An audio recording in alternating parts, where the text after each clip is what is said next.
Oi, gente, tudo bem com vocês? Tudo bem? Hoje eu vim aqui mais um dia de salão para conversar sobre um projeto que eu venho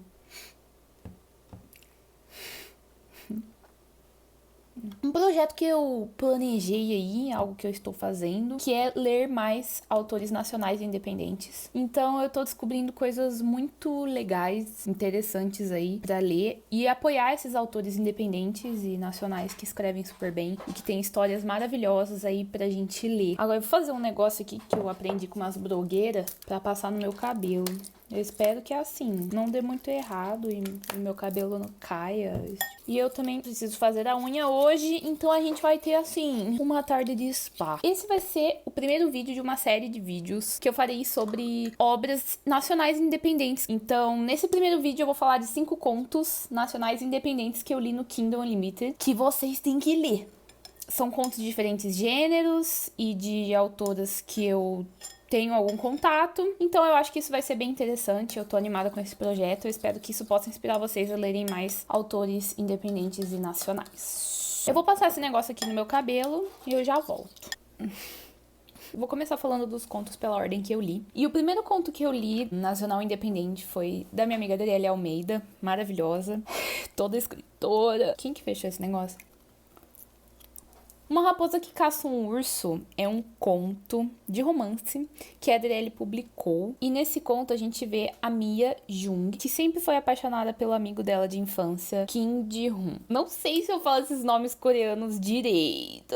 Esse amigo dela se transformou numa estrela de K-pop, então ela, tipo, não pôde mais conviver muito com ele, né? Mas ela sempre foi apaixonada por ele. Aquela coisa meio contida. Nesse conto a gente vê eles se reencontrando, porque o Kim vai gravar um videoclipe lá numa praia perto de onde ela mora. Então, basicamente, eles eram amigos e o Kim se mudou pra Seul, pra Coreia do Sul, pra virar cantor. E 6 anos depois ele ficou, tipo, super famoso. E aí eles, na verdade, nunca tiveram algo concreto, né? Mas os sentimentos estavam ali, meninas.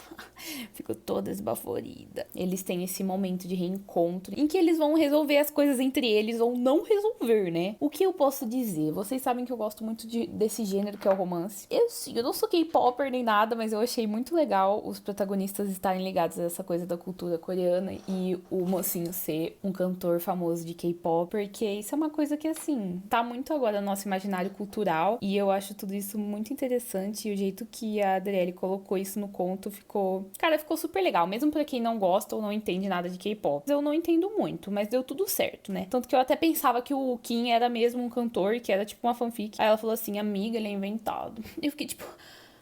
Que patética, meu Deus.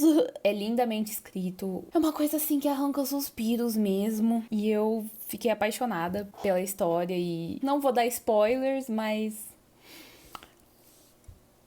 eu posso dizer que eu sofri um pouco. O segundo conto que eu quero falar aqui também é um conto da senhorita Adriele, que é o conto Eu, Meu Melhor Amigo e o Cadáver que Acabamos de Enterrar-se. Esse é o nome do conto. É uma coisa assim, a dona Adriele, ela gosta de fazer os nomes um pouco compridos. Eu não sei que cor eu vou pintar, eu tô pensando em fazer tipo preto e rosa. Ou eu faço rosa e azul.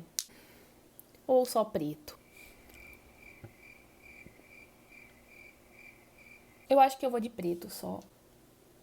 Ou de rosa. Nesse conto, a gente é apresentado o personagem Caio, que ele consegue ver fantasmas.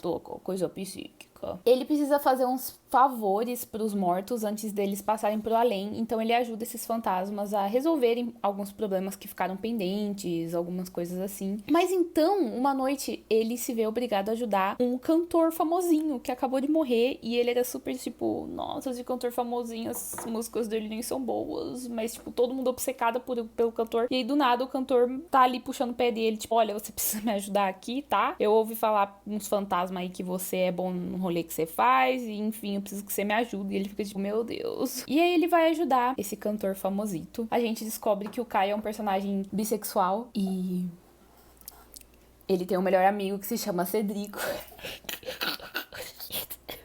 E eu me vi, assim, instantaneamente apaixonada por esse tal de Cedrico. Porque ele faz muito meu tipo. E esse conto é basicamente o Caio, o Cedrico, que é o melhor amigo dele, enterrando aí o cadáver do carinha morto, né? O nome meio que fala por si só. Só que com certeza não é nada horripilante. Mas é um conto muito divertido, fofo, cheio de reflexões sobre a vida e amizade. Adorei mesmo. Eu realmente não sei que cor que eu pinto. Nossa, que ridícula. Eu acho que eu vou de preto e rosa. Ou rosa e azul.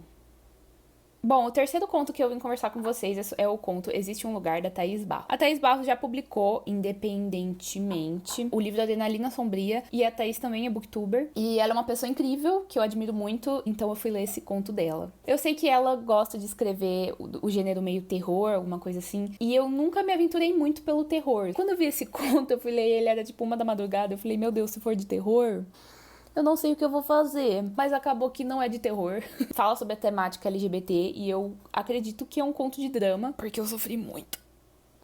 Muito bem escrito, a gente vê... Mas calma, antes de eu ir pros elogios, vamos falar do conto, né? O personagem principal desse conto se chama Bella, Belladonna. Ela faz parte de uma família que é conservadora e cristã, tipo, bem tradicional. Ela é meio que obrigada pelos pais dela a participar de um projeto na igreja em que ela tem que passar um fim de semana com um paciente terminal. Desde o começo do conto, a gente percebe que a Bella, ela tá em conflito com alguma coisa. Tem alguma coisa aí que a gente não sabe o que é, mas que, obviamente, depois a gente descobre. Essa paciente que ela tem que passar o fim de semana, a Sofia, uma garota que tá em estágio terminal de fibrose cística, elas acabam desenvolvendo uma amizade, aprendendo uma com a outra. Ela acaba conseguindo ser mais sincera com ela mesma na presença daquela menina que é totalmente meio que o contrário dela, super extrovertida e um espírito livre, sabe? E a Bella se sente tão oprimida sobre tantas coisas na vida dela. E ela encontra nessa paciente, né, nessa pessoa que vira uma companheira, na Sofia, em apenas alguns dias, ela encontra mais força e confiança pra lidar com sentimentos conflitantes dentro da vida dela. Gente,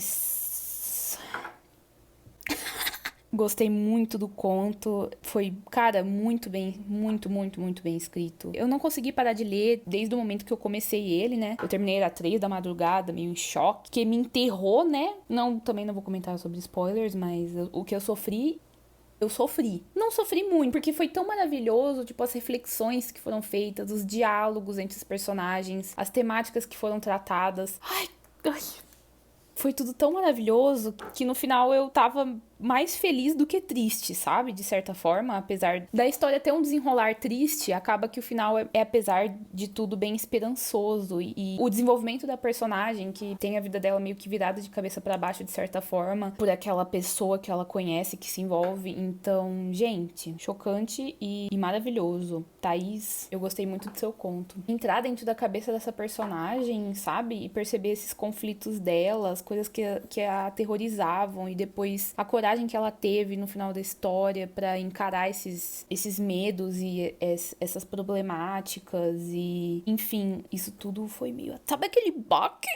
Então, aquele pequeno baque que não tem nada de pequeno. O outro conto que eu vim aqui conversar com vocês é o Anticristo, da Lolly Hunters. Eu não sabia também sobre o que se tratava. Isso é bem revigorante. Os contos, eles são um gênero literário mais rápido, então é uma coisa, assim, bem revigorante. E quando eles fazem você se envolver tão profundamente, em tão poucas páginas, né? Porque tem vários romances e livros que a gente lê, sei lá, 200 páginas e não consegue se envolver com o personagem. E aí, sei lá, vem um conto de 30 páginas e quando você tá chorando, você fez reflexões que, sabe? Esses autores, sério, são muito talentosos em conseguir fazer isso, que a gente se envolva com uma história num espaço curto, né, de páginas e de tempos.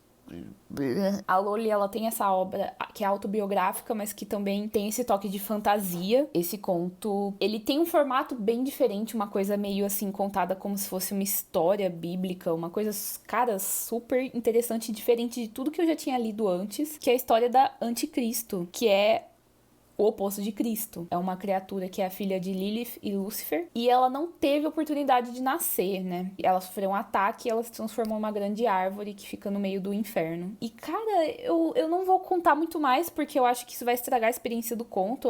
Eu achei incrível, é muito envolvente. Eu não tenho palavras, sabe? Fiquei meio sem palavras, assim, de tão bom que foi. E o final...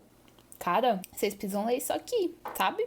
Eu falo sério. E o último conto que eu vim aqui falar com vocês é Um Dia Estaremos em Páginas, do Matheus Ayan. Esse conto tem a temática da quarentena, gente. E eu não sabia, né, quando eu fui ler, eu li por algumas indicações que eu pedi no Twitter. A gente vê esse dia a dia do Davi, quando ele é demitido e logo depois começa a quarentena, lá em Fortaleza. E na verdade se passa mais dentro do apartamento do Davi do que outra coisa, só que eu achei incrível como que o autor Matheus, né, conseguiu colocar elementos da cultura ali de Fortaleza e de Juazeiro, que é a cidade natal do nosso personagem. Achei isso tão enriquecedor, junto com as reflexões feitas sobre a quarentena, sobre o momento que a gente tá passando. Foi muito confortável ler esse conto e pensar que, e a gente sabe que a gente tá meio que todo mundo passando pela mesma situação da pandemia, mas cada um com suas próprias reflexões, com seus próprios problemas, relações, e aí entrar dentro da cabeça do Davi é muito reconfortante pensar que em cada lugar do mundo, todo mundo tá meio que passando por isso, e por mais que a gente esteja separado, na verdade a gente tá junto nessa situação, sem contar na amizade improvável que o Davi